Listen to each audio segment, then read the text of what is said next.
नमस्ते।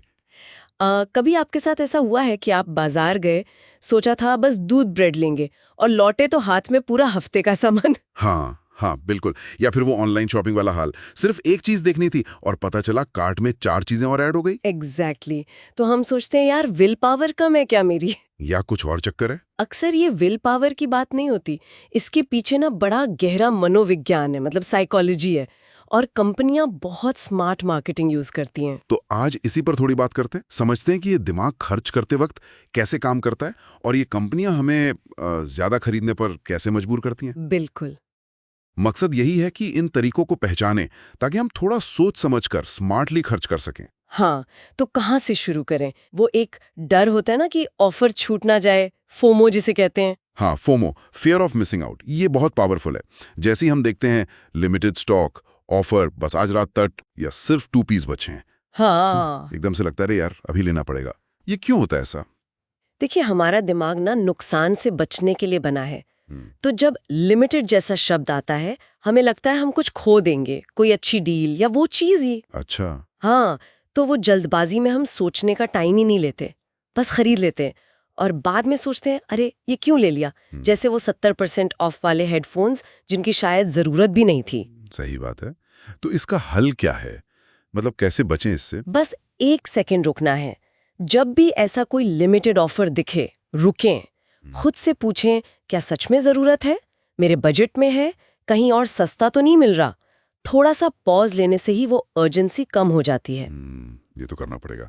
अच्छा, एक और चीज है, ये कीमतों का खेल। हम्म 99, 499, 999, ये हमेशा पूरे नंबर से सस्ता क्यों लगता है? हाँ, ये 999 वाली कीमत 1000 से पता नहीं क्यों बहुत कम लगती है, जबकि सिर्फ 1 रुपए का फर्क है ना? ये क्या है? बस नजरों का धोखा। ये नजरों का धोखा नहीं, दिमाग का धोखा है। इसे कहते हैं चॉम प्राइसिंग। हमारा दिमाग ना नंबर को लेफ्ट से राइट पढ़ता है। तो 999 में पहले 9 दिखता है और 1000 में 1।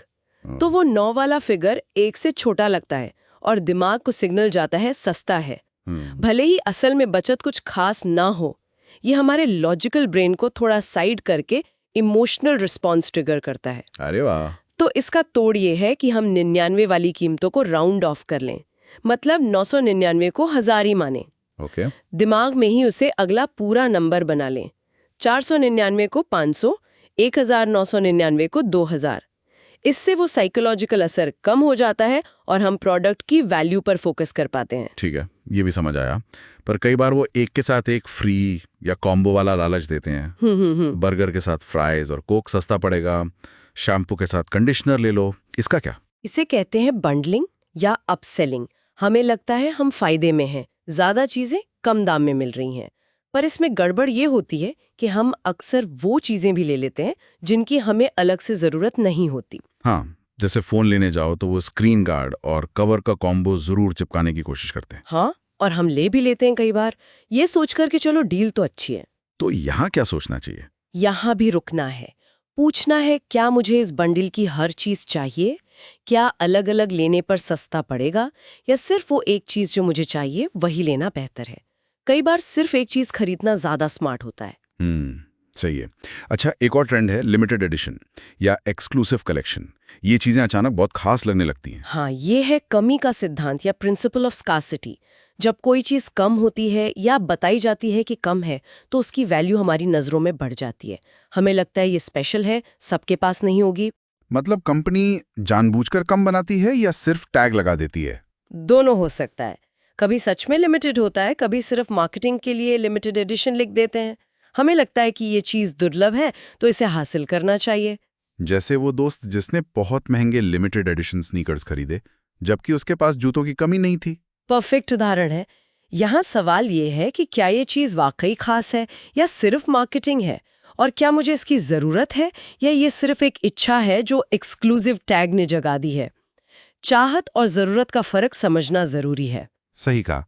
और एक आखिरी ट्रिक जो शायद हम नोटिस भी नहीं करते होंगे, एंकर प्राइसिंग।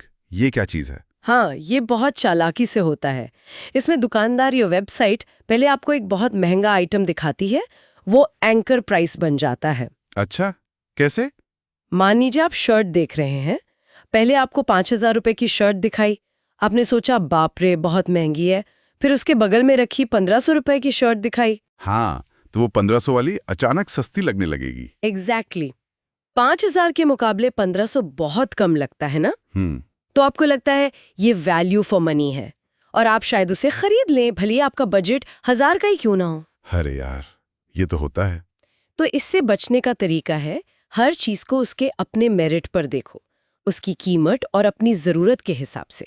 किसी दूसरी महंगी चीज से तुलना मत करो और सबसे अच्छा, शॉपिंग से पहले बजट बनाओ और कोशिश करो कि उसी पर टिके रहो। वाह, तो मतलब ये फोमो, ये 99 वाला जादू, वो बंडलिंग, लिमिटेड एडिशन का चक्कर और ये एंकर प्राइसिंग, ये सब मिलकर हमें फंसाते हैं। हाँ, ये कुछ कॉमन तरीके हैं और इनके बारे में जानना, जागरूक होना ही पहला कदम है इनसे बचने का।